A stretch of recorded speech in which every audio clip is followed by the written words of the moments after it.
Okay, so uh, another thing you should be aware of and careful of in research are at-risk populations, also known as vulnerable populations. These are people who could potentially be under a greater risk of harm due to research. Remember that a population is just a group of people, and so a vulnerable population might be someone like children or prisoners, people who have mental illness or mental disabilities, or even pregnant women. Anybody who could be under a higher risk from research, or who may not really be able to make intelligent, responsible decisions for themselves in your research.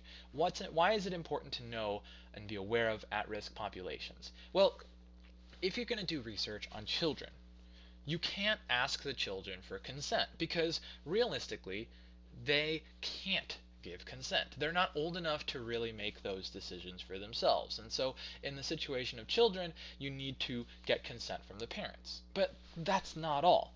When you're interacting with children, you don't want to hurt them. And it's easier to hurt a child than an adult. It's easier to harm them psychologically and physically. And so you have to make even more precautions. You have to make sure that your beneficence is even more up to par. That you've minimized the risks as much as possible. You've done everything you can to avoid harm, and you've figured out all the best ways to make sure that the research goes over in a safe and friendly way for these children.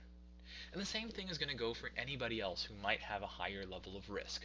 Like I mentioned in the previous section, prisoners have so many risks to them. Of course, people with mental disabilities may not be able to make intelligent decisions, but they may also be in situations where they're at higher levels of risk because they are so much more susceptible to things. And just depending on the disability or the illness, there may be more or less need for care.